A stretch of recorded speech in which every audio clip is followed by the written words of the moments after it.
오늘 하나님께서 우리에게 주시는 말씀은 마가복음 2장 13절부터 22절까지의 말씀입니다. 마가복음 2장 13절부터 22절까지의 말씀을 다 같이 함께 읽겠습니다.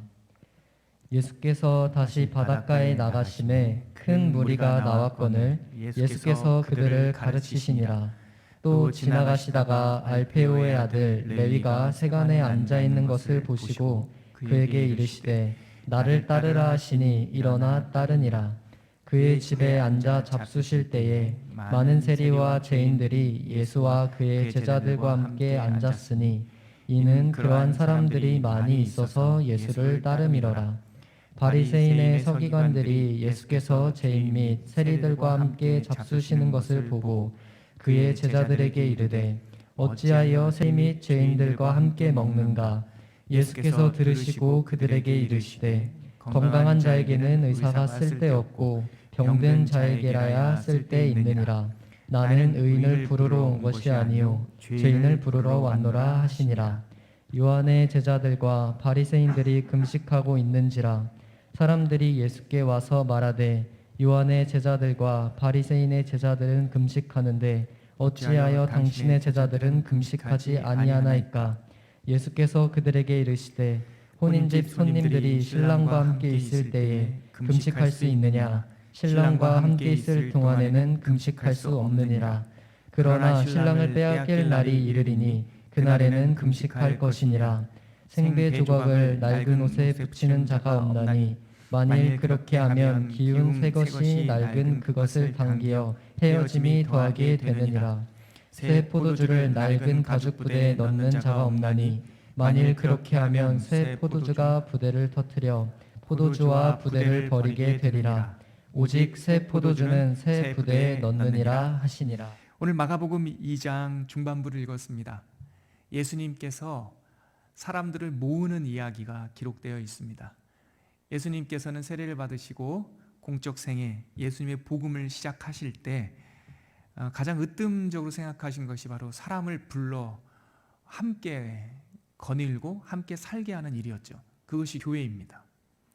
처음에 갈릴리 바다에서 베드로, 요한, 야고보, 또 안드레 4명의 제자가 첫 번째 부름받은 제자들이고 오늘 2장에 오니까 또 한 사람을 직접 찾아가셔서 교회로 부르시는 장면.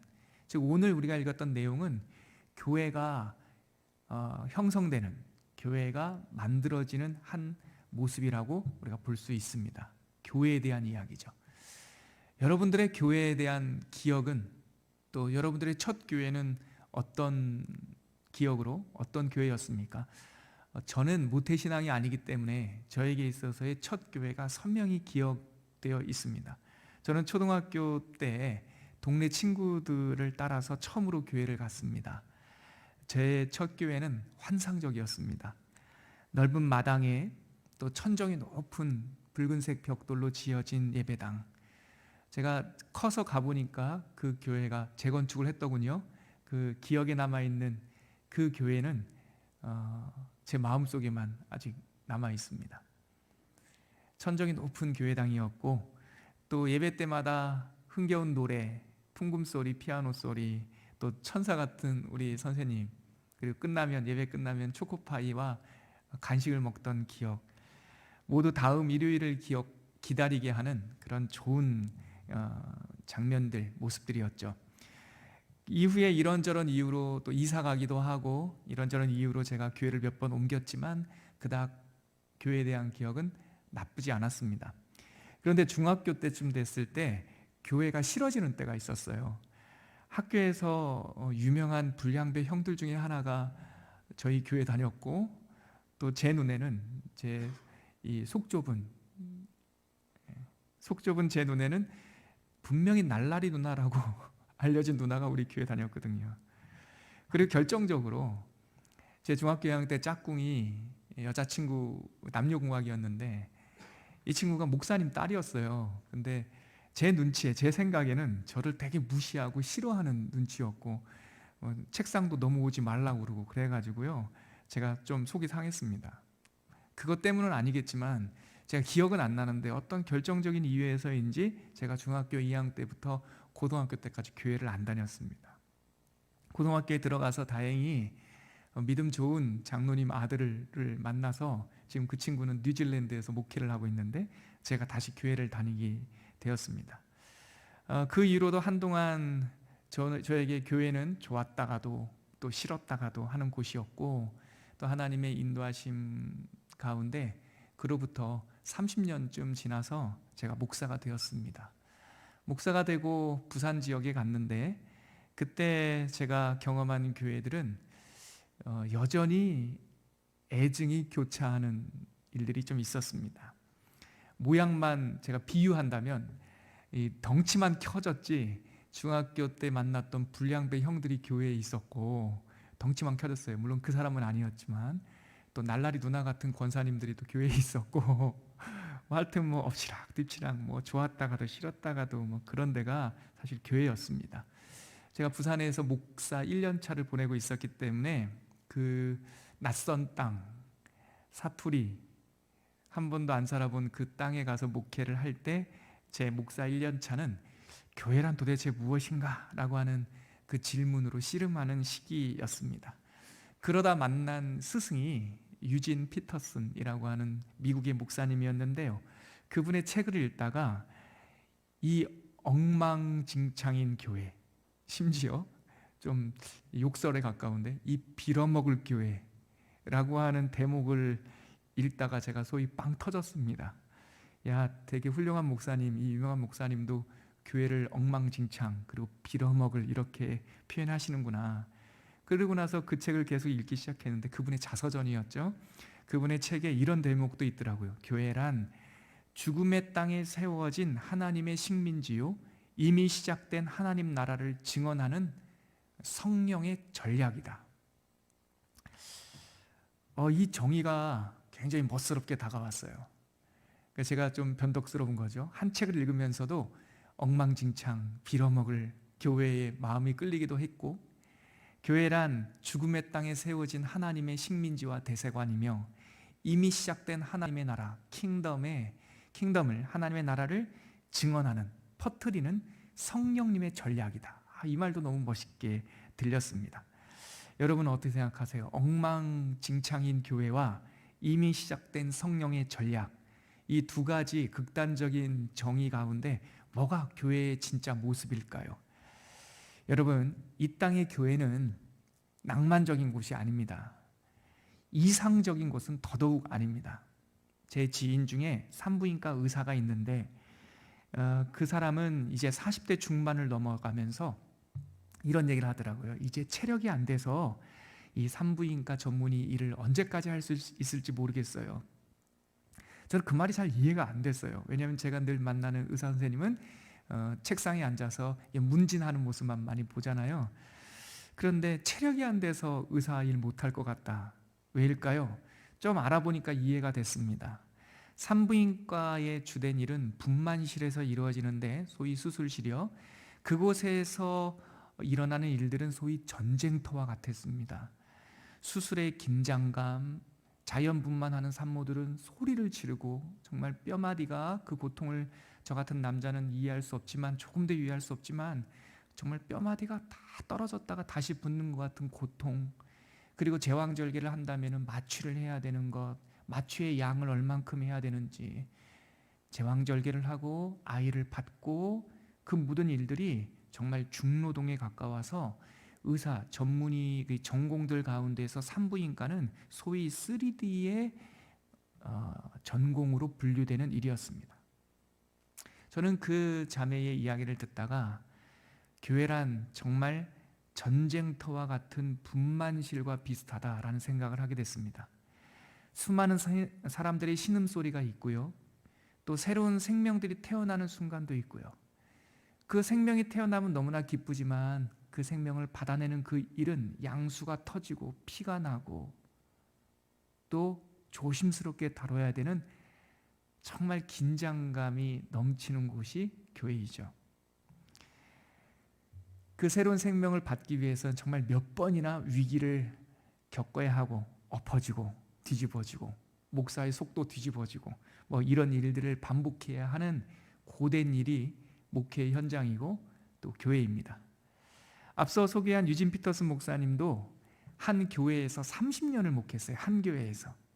우리가 축구 선수나 스포츠 선수를 가리켜서 OCM이라고 불리는 사람도 있습니다. One Club Man. 그 말에 따라서 제가 표현한다면 유진 피터슨 목사님은 One Church Pastor. 한 교회에서만 쭉 목회한 그런 목사님이고 저도 그런 목사가 되고 싶습니다. 근데 그가 겪었던 그 경험 속에서 그는 자신의 목회 현장을 이렇게 설명하고 있어요. 목회 현장에는 잘 차려입은 신사숙녀들만 있는 것이 아니었습니다. 상처받아 울부짖는 사람들로 가득했습니다. 나는 사자굴에 갇힌 사람들을 보았고 콜로세움에서 맹수들과 마주하는 남자와 여자들의 목사였습니다. 유진 피터슨 목사님이 경험한 교회는 잘 차려입은 신사숙녀들만 있는 것이 아니라 레이디 앤 젠틀맨만 있는 것이 아니라 치열하게 씨름하는 그리고 고통하는 사자굴에 던져진 듯한 콜로세움에서 그들과 세상 사람들의 놀이개처럼 취급받아야 하는 사람들로 가득한 곳이었다라고 말합니다. 하지만 또 그는 이런 말도 했죠. 교회 회중은, 성도들은 어느 날 하늘에서 뚝 떨어진 완벽한 존재들이 아니었습니다. 목사나 회중은 모두 다 치열한 몸부림 끝에 교회로 태어납니다. 누구에게나 교회로 태어나는 순간이 있습니다. 그러면서 제가 그의 자서전을 쭉 읽어보니까 그 목사님 자신도 1958년 미국 장로교회에서 안수를 받았는데 그 안수를 받는 순간 그는 이렇게 얘기해요. 순간을 기억하면서 자신은 그날 갑자기 목사가 된 것은 아니었다.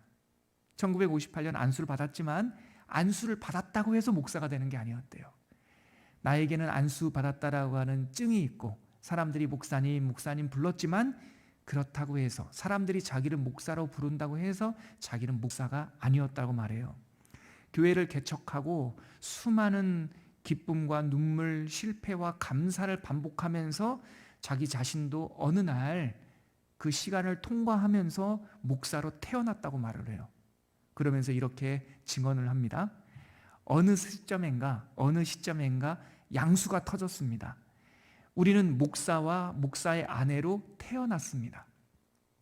목사가 내게 소명이 되었던 것처럼 목사의 아내도 자기 와이프인 젠에게 소명이 되었습니다. 목사는 내게 부르심이었고 내 인생의 모든 조각의 합 곧 소명이었습니다. 나는 목사로 안수받은 것이 아니라 목사로 태어났습니다. 그렇습니다, 여러분. 교회란 어느 날 완벽히 변화된 완전한 사람들이 모여있는 파티장이 아니라 신음하고 고통하고 아우성치는 산모들의 소리가 막 울리는 그런 전쟁터와 같은 분만실과 같습니다. 교회는 완성이 아니라 시작인 거죠. 여러분, 오늘 본문, 우리가 읽었던 이 본문이 바로 제가 서두에 말씀드렸듯이 한 사람이 교회로 부름받는, 교회로 태어나는 장면입니다. 그는 훗날 12제자 중에 하나가 되는 레위라는 인물인데 예수님은 그를 찾아가서 우리 베드로나 요한과 야고보에게 했던 것처럼 똑같이 Follow me, 나를 따르라 이렇게 말씀하셨고 그는 예수를 따랐다라고 마가복음에는 아주 단순하게 기록되어 있어요. 기록이 짧아요. 다른 데서도 이 기록이 구체적으로 묘사되고 있지 않아요. 이탈리아 화가 16세기에 활동했던 이탈리아 화가 카르바지오라는 사람이 있는데 그 사람은 교회의 의뢰를 받아서 바로 이 장면, 마가복음 2장 13절에서 17절 이 장면을 그림으로 그렸어요. 화면 한번 보여주시면 이 그림입니다. 카르바조가 그린 그림이 이거죠. 잘 보이시나요? 여러 등장인물들이 존재하죠. 오른쪽 상단에 보면 빛이 들어오고 있는데 거기 빛 아래에 마치 빛처럼 조명을 받은 듯한 두 사람이 등장을 하죠. 오른쪽 상단부의 장면을 확대해 보면 이 장면입니다. 네, 등지고 있는 저분이 베드로라고 해요. 그리고 저 앞에 계신 분이 예수님이라고 합니다. 손을 가리키고 계신 분. 그리고 그 손을 가리키고 있는 반대쪽 왼쪽 아래편에는 여러 사람들이 모여 있는데요. 네, 여러 사람들이 모여서 이렇게 있죠. 네, 저를 다시 한번 보시죠. 저는 이 레위가 부름받는 이 그림을 보면서 와, 참 멋지다라고 하는 생각이 든과 동시에 두 가지 의문이 찾아왔어요. 누가 이 그림을 설명 안 해줬거든요. 첫째는 누가 예수님이지? 라고 하는 거였어요. 왜냐하면 그 두 번째 화면 한번 보여주세요. 예수님 손으로 사람을 가르치는 그 장면. 빨간 옷을 입고 손을 들고 계신 저분이 예수님이라 하는데 설명서를 보니까 너무 잘생겼어요. 그리고 여러분 잘 안 보이시겠지만 자세히 보면 구렛나루도 이렇게 있어요. 코도 오똑하고요. 너무 멋있어요. 두 번째 의문은 누가 레위일까? 훗날 마태라고도 불리는데 이 사람 누가일까? 세 번째 그 왼쪽 하단 장면 한번 보여주시겠어요? 여러 사람이 있죠. 턱수염이 멋있게 난 붉은색 턱수염이 난 아저씨가 레위 마태라고 하는 사람도 있고, 왜냐하면 카라바조가 설명을 안 했기 때문에.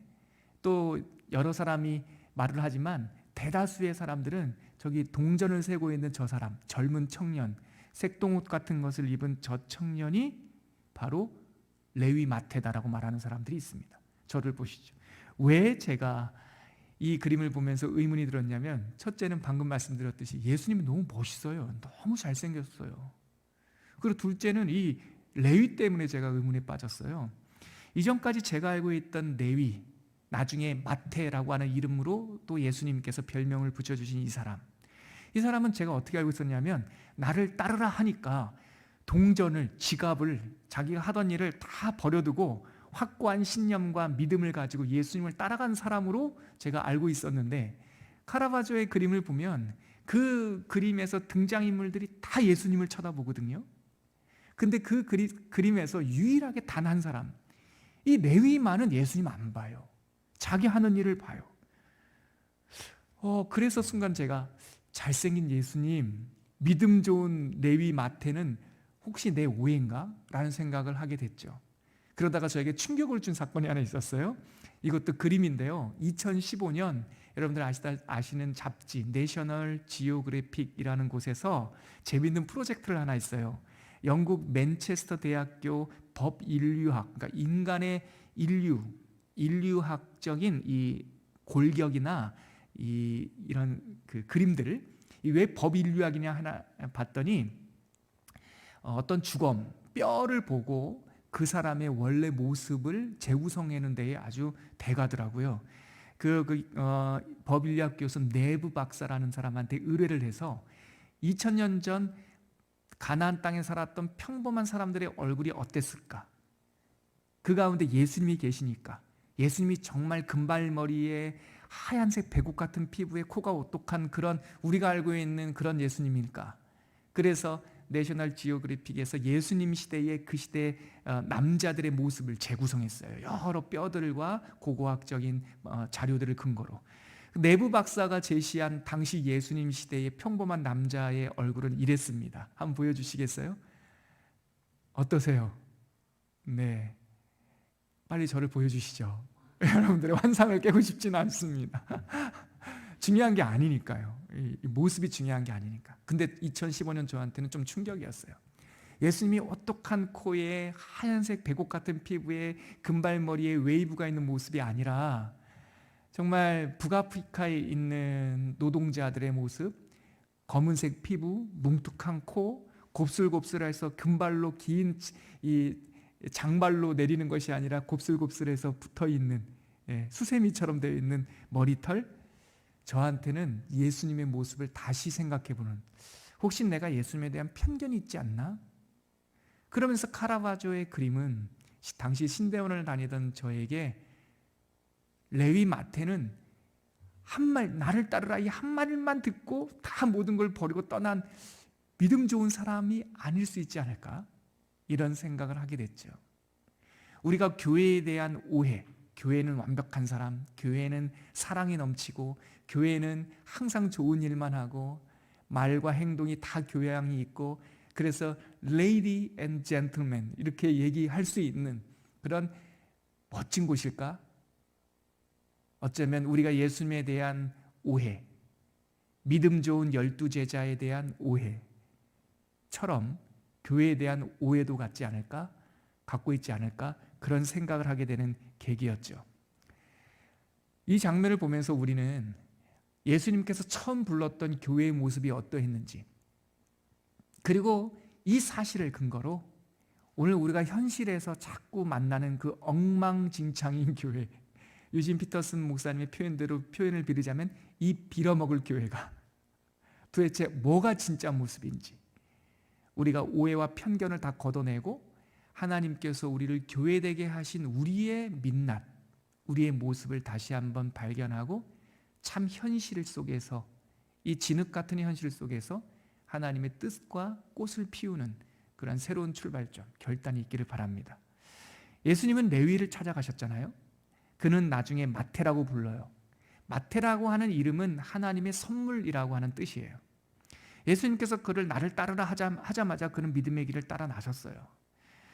짧은 표현만 보면은 방금 전에 제가 말씀드렸듯이 믿음이 되게 좋은 것 같죠. 안정적인 직업을 버리고 마치 신학교에 올라간 사람들처럼 그리스도를 따른 확실하고 독특한 믿음의 사람처럼 보이지만, 사실은 아까 카라바조의 그림을 통해서 봤지만 그는 이 현실을 막 부정하고 싶은, 다 예수님을 바라보고 있었지만 이 젊은 청년만은 애써 외면하듯이 자기 일에만 막 집중하고 있던 그런 사람이었습니다. 왜 그랬을까요? 이 청년만은 왜 자꾸 예수님을 거부하고 싶었을까요? 이 레위의 인생에 부조리가 있었어요. 웬만하면 주님을 피하고 싶었던 요나와 같은 마음.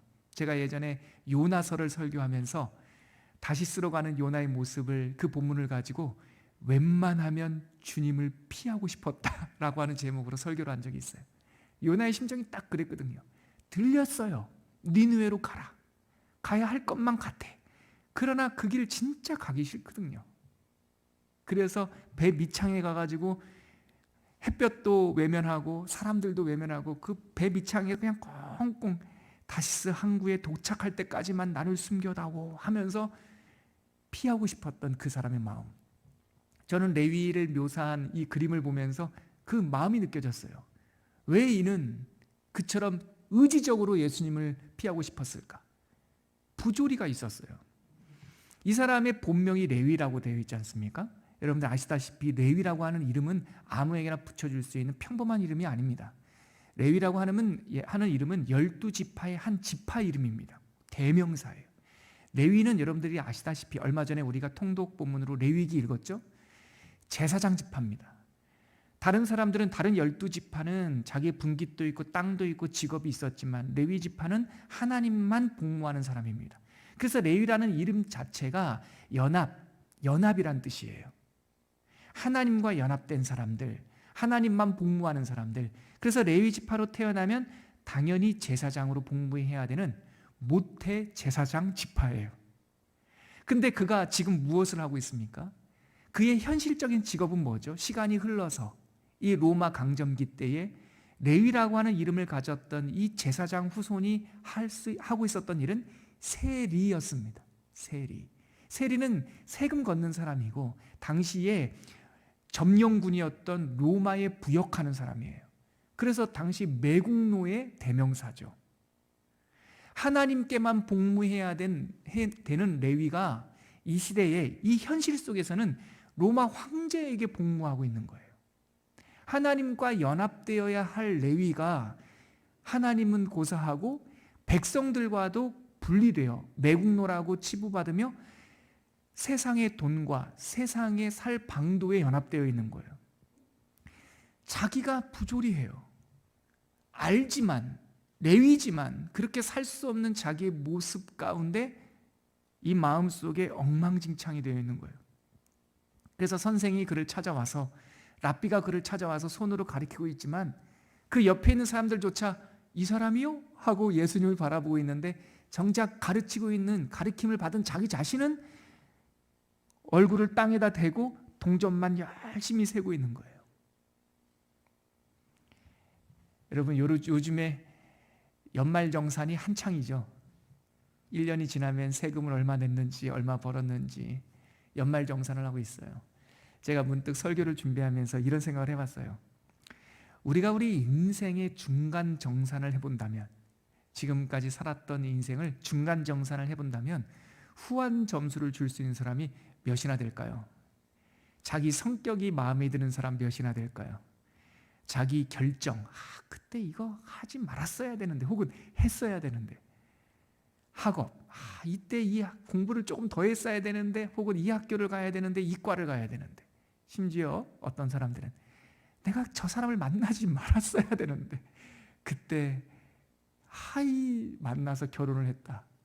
아무튼 등등등. 제가 예를 든 건 4가지밖에 없지만 우리의 삶을 중간 정산 해본다면 우리 안에 여러 가지 이러지 말았어야 되는데, 혹은 이랬어야 되는데 라고 후회할 만한 요소들이 많이 있지 않습니까? 예전 저를 봐도 저는 불만과 열등감이 가득한 사람이었습니다. 제가 하나님을 믿고 가장 크게 위로받고 복받은 것이 있다면 이겁니다, 여러분. 다시 시작할 수 있다. 연말 정산하고 끝나는 게 아니에요. 인생 정산하고 끝난 게 아니에요, 여러분. 특히 하나님을 믿는 우리들은 이 말씀을 기억해야 됩니다. 누구든지 그리스도 예수 안에 있으면 새로운 피조물이다. 이전 것은 지나갔다. 보라, 새 것이 되었다. 저에게, 모태신앙이 아닌 저에게 가장 큰 복음, 제 마음, 제 인생을 송두리째 바꿨던 복음은 바로 이 말씀이었습니다. 성경은 일관성 있게 이 사실을 강조합니다. 세상은 인간의 삶을 일생, 하나뿐인 삶이라고 말하지만 아니요, 성경에는 적어도 3가지의 삶이 있다고, 3생이라고 말한다고 제가 말씀드렸죠. 태어날 때 출생이 있습니다. 세상 사람들은 이것만 얘기합니다. 근데 성경은 출생만 있다고 결코 얘기하지 않아요. 성경에서는 출생의 은혜를 입은 우리들이 거듭나는 중생의 마디가 있다라고 성경은 꼭 말합니다. 그리고 이 세상의 시간이 끝나면 영생의 시작되는 3번째 삶, 영생이 있다고 말하죠. 성경은요, 출생과 중생과 영생의 삶이 있다고, 곧 3생이 있다고 말하는 것이죠. 여러분, 세상 사람들도, 진지하게 인생을 고민한 사람들도 이 어렴풋한 이 이치를 알았던 것 같아요. 그래서 조선시대 이 동양아시아를 보면 이름이 적어도 3개 정도가 있었어요. 태어날 때, 출생할 때 부모님들이 지어주는 이름을 명이라고 합니다. 명. 지금 현대인들 우리가 다 호적에 등록하는, 출생신고하는 그것이 명이죠, 명. 근데 명만 있었던 게 아니에요. 요즘에는 이게 없어서 참 아쉬운데요. 어른이 돼서 관례라고 하는 성년식을 하게 되면 그 성년식의 대상자 되는 이 사람과, 본인과 부모와 스승이 마음을 합해서 또 다른 이름을 지어줘요. 이젠 성인이 되었으니 이 이름으로 부르자. 그래서 그 이름을 자라고 불렀어요. 자. 고명, 옛날 사람들은 고명사의라고 하는 말로 귀한 이름을 갖고 귀한 이름을 불림받아 귀한 사람 되어라 라고 하는 고명사의라고 하는 생각으로 성년이 되는 사람한테 자를 져줬어요. 자. 그때부터는 명을 안 불러요. 그리고 그가 나중에 커서, 성년 이후에 커서 한 어떤 일에 자기 직업을 발견하면 편안하게 부를 수 있도록 호를 지었어요. 호. 이거는 자기에게 나는 이런 사람이에요, 나는 이런 사람을 소망해요 라고 자기가 자기에게 주는 이름이에요. 여러분, 하나님을 모르는 사람들도, 우리 인생에 대해서 진지하게 생각했던 옛 선조들도 사람에게 이름을 3번 지어줬어요. 그것은 뭡니까? 특별히 그 중간에 성인식 할 때 고명사의 정신으로 받았던 그 자라고 하는 이름만 봐도 뭘 알 수 있죠?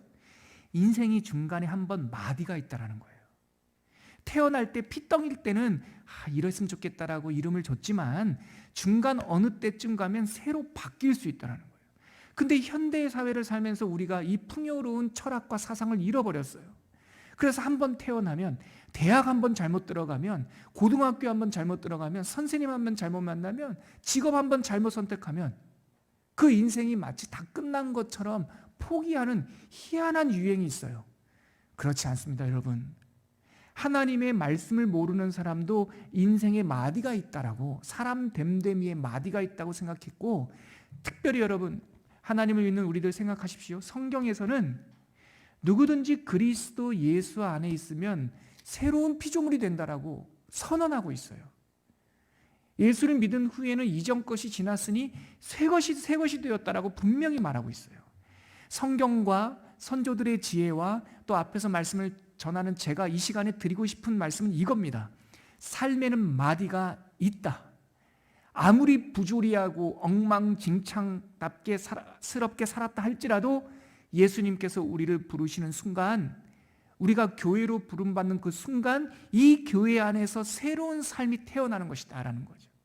그래서 저는 예수님 믿기 전에 노병균과 예수를 믿은 노병균 완전히 다른 사람입니다. 저는 그래서 제 생일만큼이나 제가 세례받은 1991년 11월 셋째 주 주일이 중요합니다. 저는 하나님의 사람으로, 하나님의 제자로 완전히 태어난 새 사람이라고 저는 믿습니다. 지금도 엉망진창한 게 있죠. 부족한 게 있어요. 날마다 이 교회 안에서 성인으로 태어나고 성도로 태어나고 또 군대 갔다 온 후에는 주일학교 성가대 지휘자로 태어났고 또 30년이 훌쩍 지나서는 제가 목사로 이 안에서 태어나는 것이죠. 교회란 그런 곳입니다. 교회란 완성된 사람들이 와서 신사숙녀로 잘 차려입고 앉아있는 곳이 아니라 여러분, 우리가 소위 그냥 영어에서 말하는 everyone, 모든 사람들이 주님의 부르심을 받아 이곳에 와서 각자의 소명대로 다시 태어나는, 그래서 하나님의 성도로, 하나님의 직업인으로서, 하나님의 학생으로서, 하나님의 남편으로, 하나님의 신부로 다시 태어나는 일, 그것이 바로 교회였던 것이죠. 그런데 이 만남을 기뻐하지 못하는 사람들이 있었잖아요. 레위를 불러서 하나님과 연합되어야 될 사람이 세상과 연합되어 사는 이 부조리한 인간을 불러서 마태, 하나님의 선물이라고 하는 새로운 이름으로 불려지는, 그래서 예수님의 사도가 되고 교회의 기둥이 되어주는 이 만남을 기뻐하지 못하는 사람이 있었어요. 이어지는 말씀에 보니까 15절 이하에 보니까 그의 집에 앉아 잡수실 때 많은 세리와 죄인들이 예수와 그의 제자들과 함께 앉았어요. 세리와 죄인들은 예수님과 함께 앉아서 교회가 되었죠. 그런데 그러한 사람들이 많이 있어 예수를 따랐는데 16절에 보니까, 16절을 같이 한번 읽어볼까요? 시작. 바리새인의 서기관들이 예수께서 죄인 및 세리들과 함께 잡수시는 것을 보고 그의 제자들에게 이르되 어찌하여 세리 및 죄인들과 함께 먹는가? Everyone, 모든 사람들이 예수님의 교회가 되는 것을 환영하지 못하는 사람들, 바리새인들, 서기관들, 소위 본인들이 더 우월하다고 생각하는 사람들의 눈에는 예수님이 안 보여요. 교회가 안 보여요. 책 잡을 것만 보여요. 그래서 뒤에서 우회적으로 제자들에게 예수님을 비난하고 있죠. 왜 너희 스승은 죄인들과 함께 있어? 혹시 우리가 그렇게 오해할 때가 있잖아요. 왜 교회 다니는 사람들이 저래? 왜 교회 다니면서 저래? 왜 죄인들과 함께 있어? 저 사람만 교회에 없으면 얼마나 좋을까? 저 사람만 우리 봉사팀이 없으면 얼마나 좋을까? 목사님, 저 사람 좀 빼주면 안 돼요? 바리새인과 서기관들이 그 비슷한 이야기를 하고 있었던 거예요. 그랬더니 주님께서 교회에 대한, 교회의 정의에 가까운 한 가지 말씀을 그 사람들에게 해주세요. 그것이 17절입니다. 17절 같이 한번 읽어볼게요. 시작. 예수께서 들으시고 그들에게 이르시되 건강한 자에게는 의사가 쓸데없고 병든 자에게라야 쓸데있느니라. 나는 의인을 부르러 온 것이 아니요 죄인을 부르러 왔노라 하시니라. 이것이 예수님께서 친히 말씀하신 교회의 정의 중에 하나예요. 1번 정의. 교회란 어떤 곳이냐? 부름받은 곳인데 누가 부름받았냐? 병든 자들이 부름받았다. 건강한 자라고 생각하는 사람들에게는 의원이 필요가 없지 않니? 여러분들처럼 나는 잘났어, 나는 좋아, 나는 의인이야 라고 생각하는 사람에게는 의사가 필요가 없어. 그러나 나는 병든 사람들을 부르러 왔어. 이 부르다라고 하는 말이 에클레이시아, 부름받은 사람들의 모임. 그럼 우리들 교회는 어떤 곳입니까? 다 죄인들이에요. 다 병든 사람이에요. 병들었으나 치유받은 사람들이고 죄인이었으나 의롭다 칭함받은 사람들의 모임이 교회예요. 그러므로 어떤 사람에게 흉터가 보인다고 해서 너는 이렇게 흉해 말하지 마세요. 내가 볼 수 없는 내 등, 내 옛 이력서에, 내 등에도 수많은 흉터들이 있어요. 그러나 그 흉터들이 흠이 될 수는 없는 거예요. 그것이 우리들의 상처이자 우리의 과거에 지금도 유효한 아픔은 아니라는 거예요. 그것이 우리가 새로 나았다라고 하는 흔적이 될 수 있는 거예요. 그러자 사람들이 그렇게 수군거린 그 자리에서 나오셔서 또 바로 이어서 18절에 보니까 예수님이 또 사람들과 함께 이렇게 있으셨어요. 그랬더니 또 일련의 무리들이 예수님을 향해서 비난을 해요. 또 우회적으로 비난을 합니다. 18절에 볼까요? 제가 읽어드릴게요. 요한의 제자들과 바리새인들이 금식하고 있는지라. 사람들이 예수께 와서 말하되 요한의 제자들과 바리새인의 제자들은 금식하는데 어찌하여 당신의 제자들은 금식하지 아니하나이까? 이건 무슨 질문입니까? 예수님을 향해서 이 두 번째 비난은 왜 이렇게 예수님의 공동체, 예수님의 교회는 왜 이렇게 경건하지 않습니까? 왜 이렇게 멋있지 않습니까? 왜 이렇게 엉망진창입니까? 그 얘기하는 거예요. 우리들에게도 이러한 도전이 있어요. 교회가 조금 더 경건하길, 교회가 조금 더 멋스럽길. 그래서 하나님을 모르는 사람도 지나가다가 보면은 홀리 막 거룩성, 종교성이 막 느껴지게 하길. 그래서 목사들은 시간이 가면 갈수록 예수님과 교회의 기둥이었던 마태는 평범한 일상이었어요. 예수님의 얼굴 아까 내부 박사가 추정한 모습 그려드렸죠. 그냥 우리랑 똑같은 모습이었어요. 이사야 53장에 보면은 그는 마른 땅에서 난 새순 같아서 고운 풍채도 없고 흠모할 것이 하나도 없는 분이라고 그랬어요. 예수님은 그렇게 미남이 아니었다고요. 그런데 점점 시간이 지나면서 요한의 제자들과 바리새인들이 금식하는 세상의 종교적인 행위를 보며 교회를 향해서 좀 더 거룩하여져라, 좀 더 멋있어져라, 좀 더 영광스러워져라, 사람들이 볼 때의 종교성이 느끼게 해라, 이런 얘기를 해요. 그래서 목사들은 가운을 입기 시작을 하고 더 멋진 가운을 입기 시작하고 이제는 팔에 3가지 줄이 있는 박사 가운을 입어야지 되고, 오늘만의 문제가 아니죠. 예전에 교회는 평범한 가정에서 또한 구별된 그냥 그런 집에서, 동네 마을과 함께 있는 집에서 교회가 되었는데 313년 기독교 공인된 후로는 교회가 왕궁 안으로 들어왔고, 그래서 바실리카라고 하는 이 중세시대의 교회는 왕궁의 축소판이었다고요.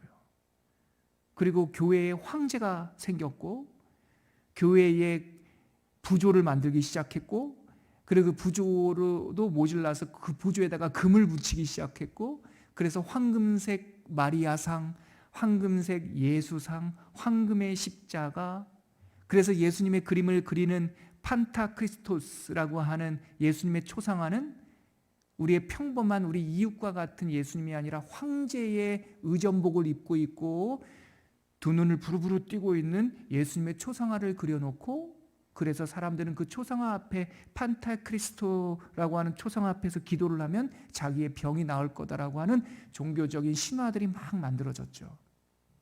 자, 오늘 말씀 18절. 이 도전은 제가 방금 말씀드렸던 보다 종교적으로, 보다 거룩하게, 보다 멋있게, 보다 훌륭하게, 이 도전은 중세시대나 현대에만 있는 것이 아니라 예수님 시대도 있었다는 거예요. 요한의 제자들과 바리새인들이 금식하니까 사람들이 와서 예수님을 향해서, 제자들을 향해서 여러분들은 왜 금식하지 않습니까? 여러분들은 왜 더 멋있지 않습니까? 여러분들은 왜 더 홀리하지 않습니까? 라고 말하는 거죠. 그러자 주님께서 교회에 대한 두 번째 정의를 해주셨어요. 그것이 바로 19절 이하입니다. 우리 같이 한번 읽어볼게요. 시작. 예수께서 그들에게 이르시되 혼인집 손님들이 신랑과 함께 있을 때에 금식할 수 있느냐? 신랑과 함께 있을 동안에는 금식할 수 없느니라. 눈을 뜨고 보라는 거예요. 나와 함께 있는데, 본질이 있는데, 신랑이 있는데 왜 울어? 왜 금식해? 너희들 가운데 누가 있는지를 보란 말이야. 이 말씀을 해주시는 거죠. 그 다음에 20절 이하에 볼까요? 그러나 신랑을 빼앗길 날이 이르리니 그날에는 금식할 것이니라. 너희들 가운데 무슨 일이 일어나고 있는지 좀 주목해 보란 말이야. 눈 감은 영적인 소경되지 말고 주인이 춤출 때는 함께 춤추고 주인이 신랑이 떠날 때는 금식할 거 아니야. 잔치집에서 금식하는 사람은 어디 있어? 슬픈 날에 나팔 부는 사람은 어디 있어? 영적 소경이 되지 말고 우리 가운데 일어나는 일이 뭐가 있는지를 보란 말이야. 그 얘기를 하고 있는 거예요. 여러분, 성도란 무엇입니까? 교회란 무엇입니까? 목사란 무엇입니까? 목사란, 교회란, 성도란 어떤 옷 입고 겉으로 무엇인가를 드러내는 것이 아니라 우리 안에 일어나고 있는 하나님의 일을 목격하는 것이 교회예요. 저 사람은 전에 이랬는데 저 사람이 왜 이렇게 바뀌었는가? 저 사람은 옛날에는 울어도 10번이나 더 울어야 되는데 저 사람은 왜 웃고 있는가? 저 사람은 왜 살 희망이 있는가? 우리 가운데 일어나고 있는 신랑의 행동에 주목하는 일, 거기가 교회예요. 목사란 무엇입니까? 교회를 건축하거나 아니면 기도원을 사거나 어떤 프로젝트를 만들어서 어떤 일을 성취하는 사람이 목사가 아니에요. 목사란 우리 회중 가운데 일어나는 하나님의 일에 지목하는 사람이에요. 하나님이 우리 형제님 가운데 무슨 일을 하고 계시는지, 우리 신랑께서 어디에 가 계시는지, 그래서 저 사람이 어떻게 기뻐하고 어떻게 바뀌는지. 그래서 여러분, 이어서 예수님께서 곧이어서 이런 말씀을 해주신 거예요. 우리 그 말씀, 유명한 말씀이 이어지는데 우리 21절 22절 같이 한번 읽어볼까요? 이 말씀은 이 뜻입니다. 같이 읽을게요. 시작.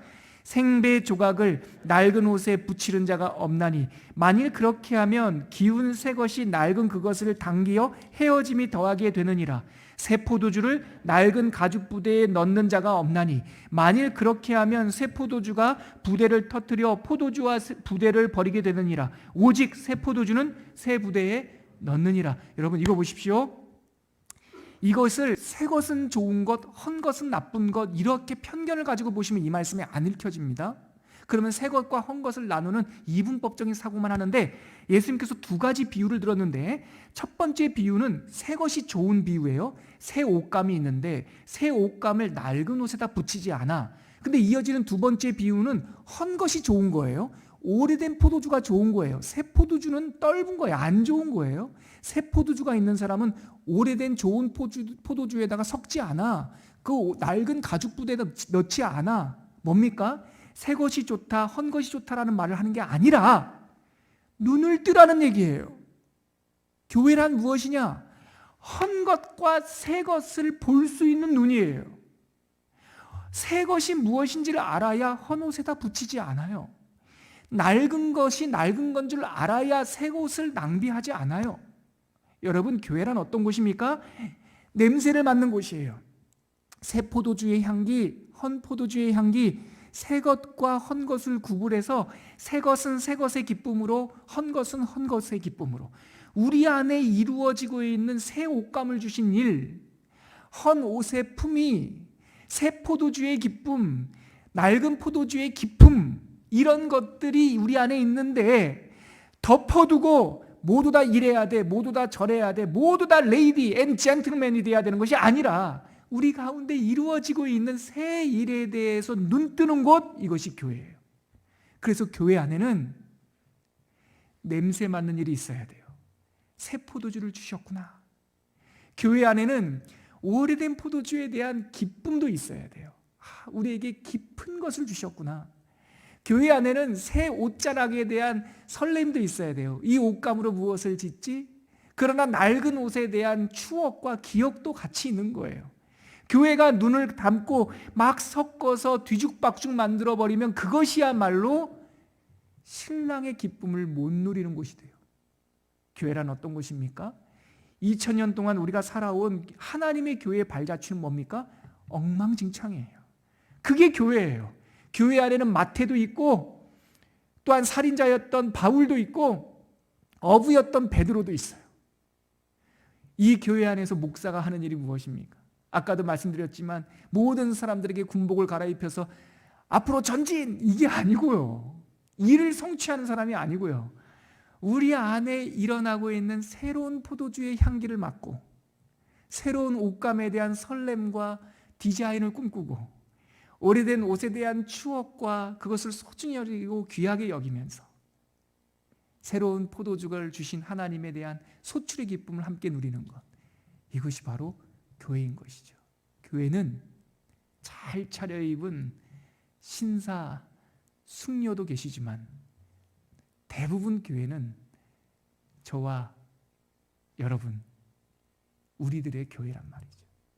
이곳에서 새로 태어나고 이곳에서 뜻밖으로 인도함 받아서 하나님께 귀하게 쓰임받는 사람들, 그것이 교회였습니다.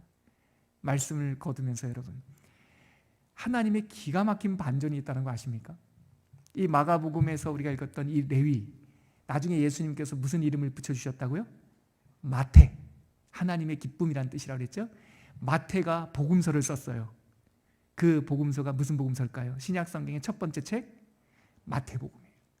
근데 이 마태복음은 누구를 위한 복음서 기록이었습니까? 누구를 위한 수고였고, 그 복음서를 쓰기 위해서는 금덩이만큼 귀한 양피지와 파피루스를 사서 헌신하고 기록해야 되는 거였어요. 누구를 위한 선물이었죠? 하나님의 선물인데 그 레위 마태는 누구를 위해서 그 복음서를 썼죠? 유대인. 근데 이 레위가 예수님의 부르심을 거부하고 싶을 정도로 그 삶 속의 부조리, 자기를 정죄하던 사람들이 누구였을까요? 저 사람은 매국노야, 저 사람은 죄인이야, 저 사람은 정말 몹쓸 사람이야 라고 손가락질하던 사람이 누구였을까요? 유대인들이었던 거예요. 유대인들로부터 왕따당했던 레위를 통해서 하나님께서는 유대인들을 위한 선물을 주세요. 그는 로마에 복무하는 공무원, 세관이었어요. 근데 교회의 순교기 전승을 보면 이 마태를 하나님께서는 어디로 보내신 줄 아십니까? 가장 효과적으로 일할 수 있는 곳이 어딜까요? 이 사람은 로마의 공무원이었기 때문에 로마 말도 잘했겠죠. 로마 사람들도 아는 사람들이 있었겠죠. 세금을 걷어서 로마로 보냈으니까 거기 가면은 아는 사람들, 지인들 많았겠죠. 이 사람을 통해서 교회를 개척한다면 로마로 보내셔야 될 텐데, 교회의 순교기를 보면 이 레위 마태는 어디로 간 줄 아십니까? 로마와 정반대인 동쪽 페르시아로 갔습니다. 페르시아로 가서 거기서 순교해서 거기서 생을 마무리했습니다. 여러분, 하나님은 이런 분이세요. 엉망진창인 우리들을 불러서 우리의 뜻 밖으로, 우리의 뜻과 다르게 인도하시지만 그곳에서 하나님의 뜻을 이루시는 분이 바로 우리 하나님이에요. 놀라운 복음의 반전들, 뒤집어지고 소리치고 아프지만 거기서 새 생명이 탁 태어나는 생명의 반전이 일어나는 것이 바로 교회인 것이에요. 뜻 밖으로 인도하시고 뜻을 이루시는 하나님, 우리가 그 교회 안에서 함께 새로운 사람들로 태어나서 각자의 자리에서 무별로 하나님의 영광이 되는 교회 되시기를 주의 이름으로 축복합니다. 말씀을 거두면서 함께 기도하시죠. 오늘 말씀을 거두면서 기도할 때 예수님은 우리를 뜻밖의 사람들을 부르셔서 뜻밖으로 인도하셔요. 하지만 예수님은 항상 그 낯선 길의 동반자셔요. 예수는 교회된 우리들의 동반자셔요. 예수님은 우리를 부르신다. 우리와 함께 걸으신다. 그리고 그 부르심을 따라 걷는 그 인생이 참 복되다. 우리가 레위 마태의 부르심을 받으면서 기도할 때 부르시는 주님 뜻을 따라 걷게 하시고 그 부르심을 따라 걷는 인생의 복을 누리게 하여 주시옵소서. 그렇게 한번 기도하도록 하겠습니다. 하나님 아버지, 은혜를 감사합니다. 정말 엉망진창인 사람들을 부르셔서 교회로 삼으셨습니다. 교회가 되게 하셨고 교회로 태어나게 하셨습니다. 훗날 유대인들을 위한 복음서를 쓰는 이 레위 마태의 모습을 보면서 우리의 상처를 치유하시는 주님, 우리의 열등감을 고쳐주시는 주님, 그리하여 우리 있는 그 모습 그대로 받아주셔서 우리가 상상할 수 없는 그 일을 사용하시는 주님, 하나님, 우리가 이 교회의 12기둥 가운데 하나인 레위와 같은 사람들이 오니 우리의 가정에서, 일터에서, 초원교회에서, 각자의 교회에서 각자에게 주신 고유한 분깃과 아름다움을 이루며 하나님의 사람으로, 하나님의 제자로서 교회로 지어지는 사람들 될 수 있도록 인도하여 주시옵소서. 하나님 아버지, 주께서 성전을 지을 때, 제단을 지을 때 다듬은 돌로도 하지 말고 벽돌로도 하지 말고 공장에서 찍어낸 벽돌로 하지 말고 생긴 것 그대로 서로 모양을 맞추어 제단을 쌓으라 하셨습니다.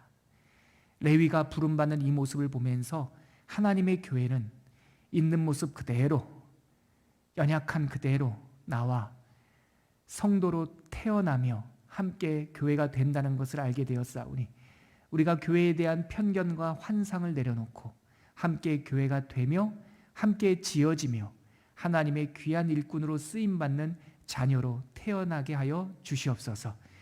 우리를 교회로 불러주신 주님을 찬양하며 우리 주 예수님의 이름으로 기도합니다. 아멘.